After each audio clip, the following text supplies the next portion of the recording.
Good morning, students. Now we start the science class, chapter 12, the solar system. The solar system, you already know that there are 8 planets in the solar system. हम सभी को पता है कि हमारे solar system में 8 planet होते हैं. A planet is a big round ball like object that does not give out its own heat and light. Planet एक बड़ी बॉल के समान से होते हैं जिनकी ना तो अपनी लाइट होती है ना ही अपनी हीट होती है.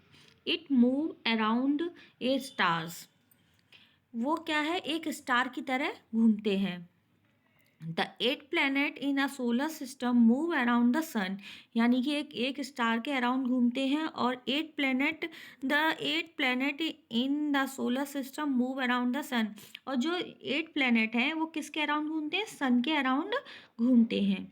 इन order increasing distance from the sun. अब इस जो सन के डिस्टेंस से इंक्रीजिंग करते हुए दिखाया गया है कि कौन कौन से प्लैनेट हैं हमारे सोलर सिस्टम में जो को सन से दूर जाते हुए, यानी कि सबसे छोटा फिर से बड़ा फिर से बड़ा फिर से डिस्टेंस के अकॉर्डिंग.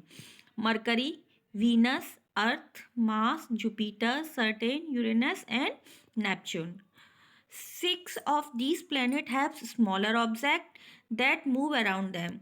और 6 ऐसे प्लैनेट हैं जो स्मॉलर ऑब्जेक्ट के अराउंड हैं. And object that move around a planet is called moon. और वो कौन से जिसके अराउंड वो प्लैनेट घूमते हैं वो है मून.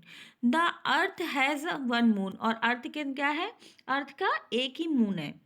Mars has 2 moon. और मार्स के 2 मून हैं. Jupiter has largest number of moons. और जुपिटर एक ऐसा प्लैनेट है जिसके सबसे ज़्यादा मून्स हैं, यानी कि 79 मून्स हैं. Mercury and Venus the planet closest in the sun. और जो मरकरी और वीनस है वो ये प्लैनेट हैं जो सन के सबसे ज़्यादा क्लोजेस्ट है, यानी कि सबसे ज़्यादा पास में है. Do not have any moon. और इन दोनों के कोई भी मून नहीं है. The sun and the object that move around it. अब जो सन है और भी और ऑब्जेक्ट हैं जो घूमते हैं, such as a planet and their moons are planet of the solar system. यानी कि सन और घूमने वाले जितने भी ऑब्जेक्ट हैं यानी कि प्लैनेट हैं और जो मून से जो कि मून के अराउंड घूमते हैं वो ये सब मिल करके क्या बनाते हैं, सोलर सिस्टम को बनाते हैं. अ solar system has other object it. अब नेक्स्ट आता है हमारा कि हमने जब देखा था कि ये आते हैं बनाते हैं, तो यानी कि सबसे पहले हम पढ़ेंगे आज planet.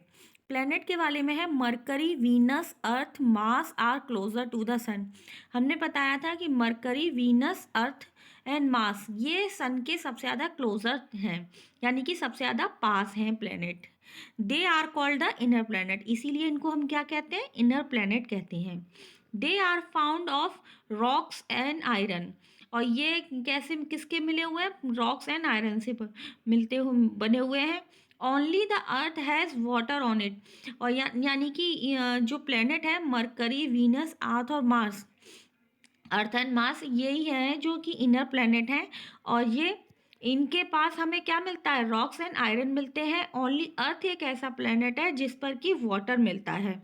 Jupiter, Saturn, Uranus, Neptune are further away from the sun.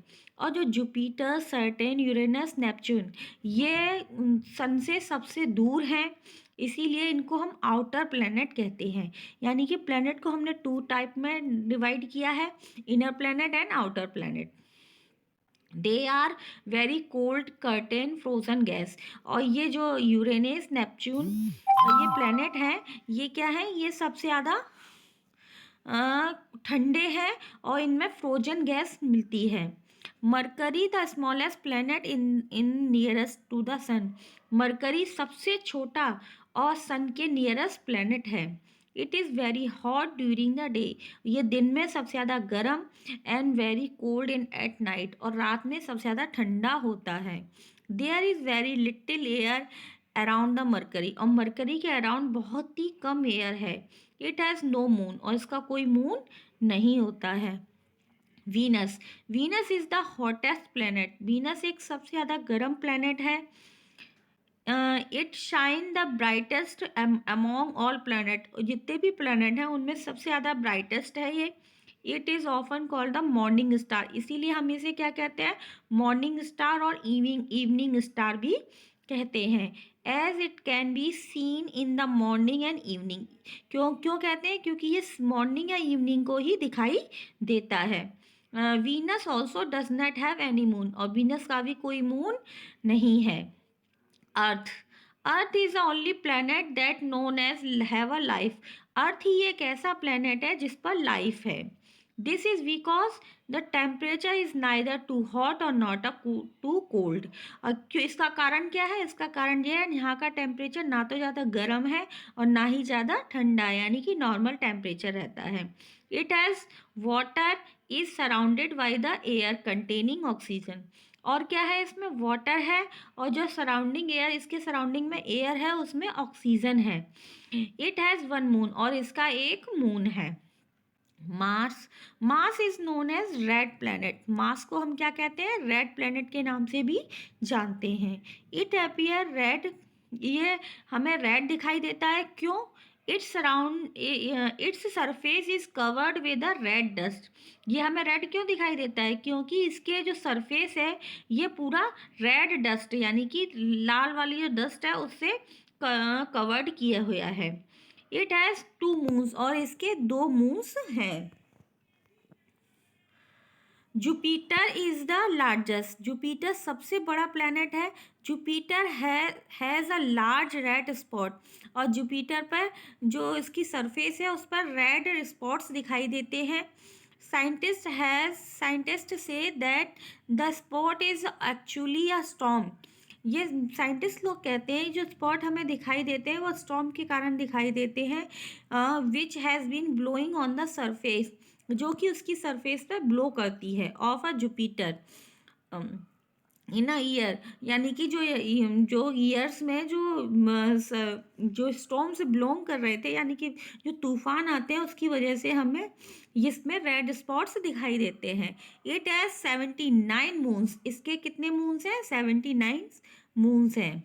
Next है Saturn, the second largest planet has 7 wide ring that around it, और जो 7 जो वाला प्लैनेट है, सर्टेन प्लैनेट है, इसके चारों तरफ 7 रिंग्स बनी हुई हैं, इसके चारों तरफ 7 बड़ी बड़ी रिंग्स बनी हुई हैं। These rings are made of ice and dust, और जो रिंग्स ये बनी हुई हैं इसकी, वो किससे बनी हुई है, आइस एंड डस्ट, यानी कि बर्फ से और डस्ट से मिलकर के बनी हुई है। It has 62 known as moon, और इसके 62 मून्स हैं। Uranus is the third largest planet, Uranus third largest planet है। इट हैज़ 27 नोन मून्स, इसके 27 मून्स हैं। Neptune, Neptune is a very windy planet, Neptune है वो एक बिंडी प्लैनेट है। Strongs wind with the speed, इसमें सबसे स्ट्रॉन्ग विंड्स चलती है जिसकी speed 2000 kilometre an hour per hour है, यानी कि 1 घंटे में 2000 किलोमीटर के अराउंड विंड चलती है, यानी कि ये एक विंडी प्लैनेट है। Blow across the planet, it has 14 moons, इसके 14 मून्स हैं। All these planet move around the sun in a fix path, और ये सारे प्लैनेट्स क्या है, सन के अराउंड घूमते हैं एक फिक्स्ड पाथ में। ये आप टेबल देख रहे हैं, इसमें टेबल में प्लैनेट को 2 पार्ट्स में डिवाइड किया गया है, inner planet and outer planet. Inner planet में मरकरी, वीनस, अर्थ, मार्स है। आउटर प्लैनेट में Jupiter, Saturn, Uranus and Neptune है। अब आता है आपका मूवमेंट ऑफ द अर्थ, यानी कि अर्थ का मूवमेंट कैसे होता है। The Earth move in 2 main way, Earth का मूवमेंट 2 मेन वे से होता है। It travel in a fix path around the sun, यानी कि ये जो अर्थ है, जो इसका एक फिक्स्ड पाथ होता है सन के चारों तरफ घूमने के लिए। This fixed path is called orbit, और इस फिक्स्ड पाथ को हम क्या कहते हैं? ऑर्बिट कहते हैं। The earth revolve around the sun in its orbit, और अर्थ है जो अपने ही ऑर्बिट पे भी घूमती है। सन के अराउंड तो घूमती घूमती है, अपने ऑर्बिट पर भी घूमती है। It is called revolutions. it takes about 365 days, और ये पूरा रिवॉल्यूशन कंप्लीट करने में 365 डेज लेती है। और 1 ईयर, और हम क्या कहेंगे? 365 डेज, और क्या कहेंगे? 1 ईयर, 1 साल पूरा कंप्लीट करती है सन को पूरा चक्कर लगाने में। The complete of 1 revolutions. Beside revolving, the earth also spring like a top, और जब वो सन के चक्कर लगाती लगाती है, साथ में अपना भी चक्कर लगाती है, यानी कि अपने अराउंड भी घूमती है, उसको हम स्प्रिंग कहते हैं। This movement is called rotation, और यही मूवमेंट क्या कहलाता है? रोटेशन कहलाता है। The earth complete 1 rotation in about 24 hours, और अर्थ अपना एक रोटेशन 24 आवर्स में कंप्लीट करती है। If you presses a needles through the center of a ball, अगर आप अपनी एक निडल रखते हैं, जो कि हम सिलाई करते हैं ना, उसकी वो निडल रखते हैं बॉल के ऊपर, you can rotate the ball, और जब आप उस बॉल को रोटेट करते हैं निडल के around, the needle is then the axis around, और निडल क्या करती है? उसके एक्सिस के अराउंड में घूमती है।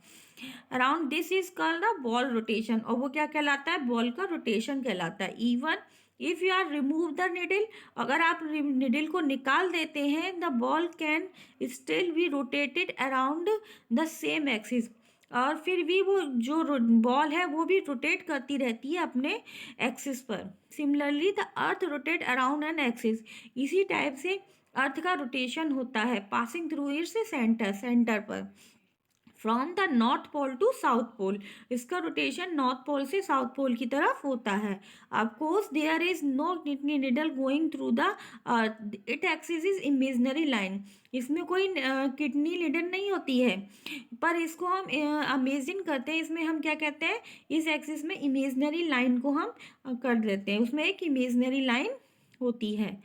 There is another imaginary line going around the earth, उसमें एक दूसरी भी इमेजनरी लाइन अर्थ के अराउंड में होती है, जाती हुई दिखती है। इट इज कॉल्ड द इक्वेलेटर, उसको हम क्या कहते हैं? इक्वेलेटर कहते हैं। It divided the earth into 2 हेल्स, और ये अर्थ को 2 हेल्स में 2 पार्ट में डिवाइड करती है, northern hemisphere and southern hemisphere. जैसे कि इसमें दिखाया गया है इस फिगर में कि जो अर्थ है, अर्थ को ये बीच वाली लाइन है, इसमें पार्ट में डिवाइड कर दिया गया है अर्थ को। ऊपर वाले पार्ट को नॉर्थर्न हेमिस्फीयर कह रहे हैं, और नीचे वाले पार्ट को साउथर्न हेमिस्फीयर कहते हैं। नेक्स्ट है effect of the earth's movement, यानी कि अर्थ के मूवमेंट से क्या इफेक्ट होता है? डे एंड नाइट, यानी कि अर्थ के मूवमेंट से हमें डे और नाइट के भी पता चलता है।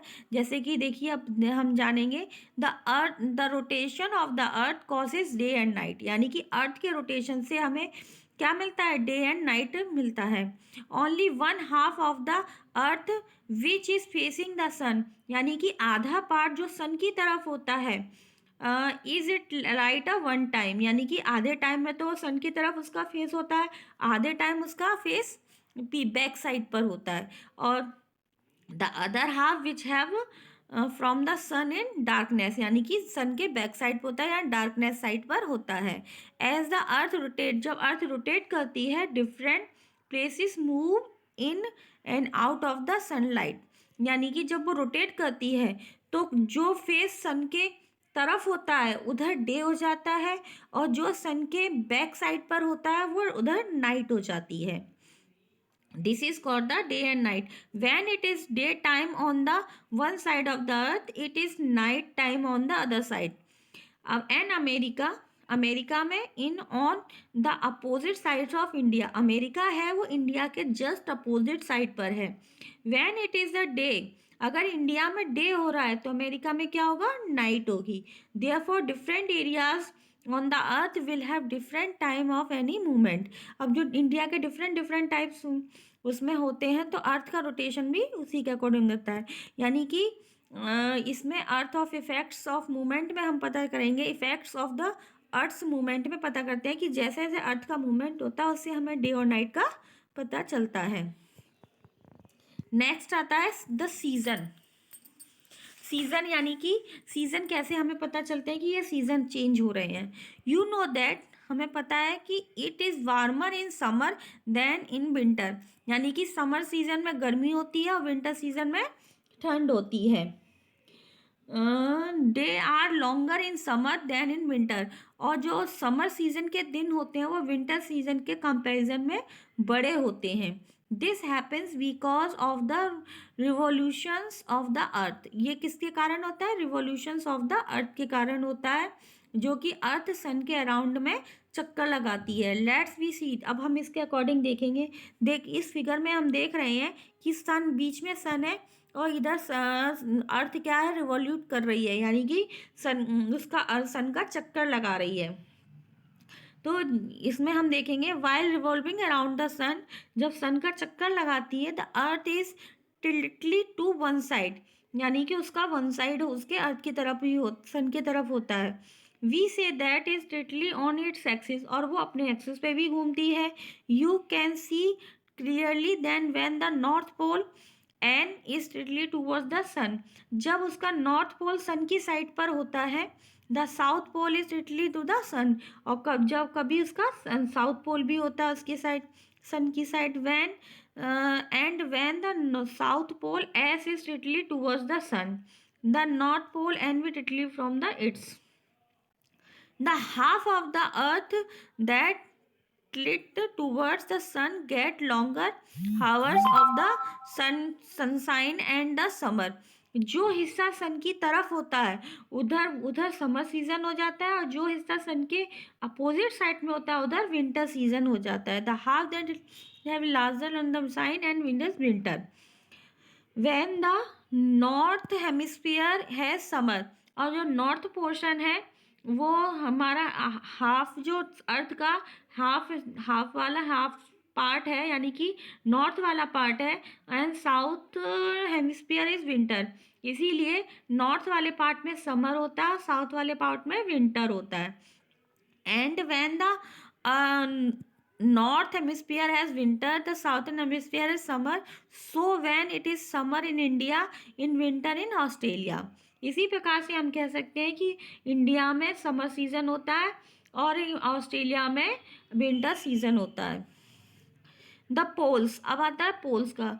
Due to the tilted axis of the Earth when it is summer in the north hemisphere, the north pole is directly towards the sun, it has the sunshine all the times, when it is earth rotate at the time in the winter in the southern hemisphere, the south pole has a night all the times, the pole has sunshine for 6 months in years and night as in the 6 month, यानी कि जो south pole north pole होते हैं, अगर north pole side हमेशा summer season रहता है, यानी कि गर्मी वाला सीजन रहता है, और south pole side south pole के साइड हमेशा विंटर सीजन रहता है, इसीलिए 6 मंथ विंटर सीजन होता है, 6 मंथ समर सीजन होता है। अभी देखिए, आप ये इधर देख रहे हैं फिगर्स में, यहाँ पर सन है, सन की जो रेस पड़ रही है, जिस साइड पर अर्थ की सन रेस पड़ रही है उधर डे दिखाई दे रहा है, और उसके बैक साइड में जहाँ तक सन की रेस नहीं जा पा रही है उधर डार्कनेस है, यानी कि उधर नाइट है। अब आता है इक्विलेटर। इक्विलेटर क्या है? Equilateral place near the equilateral receiving long hours of sunlight through out the years, वह स्थान जहाँ पर सन की जो रेज है, यानी कि सनलाइट की जो रेज है हमेशा पड़ती है थ्रू आउट होल ईयर्स में, इवन इन द विंटर, चाहे विंटर हो उधर भी हमें सन की रेज मिलती है, यानी कि सन की लाइट दिखाई देती है। It is why they are always hot, और इसी के कारण वहाँ पर इक्विलेटर का जो एरियाज है वो क्या होता है? हमेशा गर्म होते हैं। There is no winter season, वहाँ पे कोई विंटर सीजन भी नहीं होता है। Places far away from the equator experience more marked, इसीलिए हम वहाँ पे देखते हैं कि वहाँ पे हमेशा ऑल टाइम समर सीजन रहता है, इक्वेटर एरियाज पे बहुत ज़्यादा गर्मी होती है। Different between the summer and winter, that is why there is such as a difference between Delhi far away from the equator and Chennai nearest for the equator। हम देखते हैं कि जो दिल्ली वाला, जो दिल्ली का पार्ट है वो क्या है, इक्वेटर के बहुत दूर है, इसीलिए वहाँ पर विंटर सीजन यानी कि वहाँ पर ठंडा मौसम रहता है। एंड चेन्नई क्या है, वो इक्वेटर के बहुत नज़दीक है, नियर बाई है, इसीलिए चेन्नई पर हमेशा गर्मी सी दिखाई देती है, विंटर सीजन नहीं होता है। ये आपका चैप्टर होता है फिनिश। Thank you.